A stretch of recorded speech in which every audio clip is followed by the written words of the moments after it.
ஓம் நமச்சிவாய. ஏகதந்த கஜமுகா லோகபந்த நிஜகுண நாகச்சந்த புஜபல உமானந்த பாகிமாம் ஐந்து கரத்தனை யானை முகத்தனை எந்து இளம்பிறை போலும் எயிற்றனை நந்தி மகந்தனை ஞானக் கொழுந்தினை புந்தியில் வைத்து அடி போற்றுகின்றேனே. இன்றைய நாளுக்குரிய திருமந்திரம் அது ஐந்தாம் தந்திரத்தில் கிரியை எனும் தலைப்பில் 11வது பாடல்.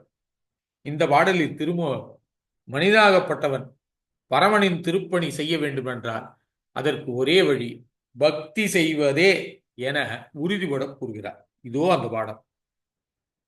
இது பணிந்து என் திசை மண்டலமெல்லாம் அது பணி செய்கின்றவள் ஒரு பூரன்.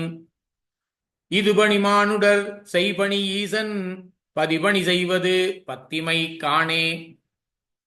இது பணிந்து என் திசை மண்டலமெல்லாம், 8 திக்குகளும் உள்ள உலகங்களையெல்லாம் படைத்த பரம்பொருள் அவனுடைய கட்டளை ஏற்றுக்கொள்ள வேண்டுமானால் அது பணி செய்கின்றவள் ஒரு கூரன்.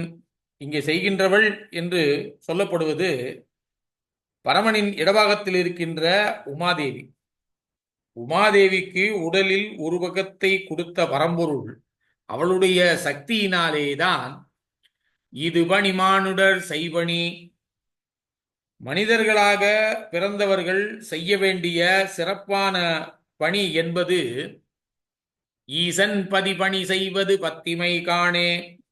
ஈசனை போற்றி புகழ்ந்து பணிந்து பக்தி செய்யும் பணியே தலையாய பணி என உமாதேவியின் வழியாக பரம்பொருளான சிவபெருமான் படிந்துள்ளான் என்பதை நாம் அறிந்து கொள்ள வேண்டும் என்கிறார். இதைத்தான் அவர் இது பணிந்து என் திசை மண்டலமெல்லாம் அது பணி செய்கின்றவள் ஒரு கூரன்.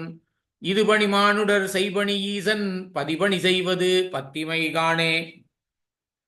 8 திக்குகளிலும் உள்ள உலகங்களெல்லாம் படைத்துவிட்ட அந்த பரம்பொருளான சிவபெருமானின் கட்டளை என்னவென்றால், தனது இடபாகத்தில் உமாதேவியை கொண்ட அந்த பரம்பொருள் சக்தியை அவளிடம் பெற்று மனிதனாகப்பட்டவர்களுக்கு என்ன செய்ய வேண்டும் என்று கூறுகிறான் என்றால், மனிதனாக பிறந்தவர்கள் செய்ய வேண்டிய சிறப்பான பணி ஈசனை போற்றி புகழ்ந்து பணிந்து பக்தி செய்யும் பணியே தலையாய பணி என பரம்பொருளான சிவபெருமான் பணிந்துள்ளான் என்பதை அத்துணை மனிதர்களும் அறிய வேண்டும் என்கிறார் திருமூலர்.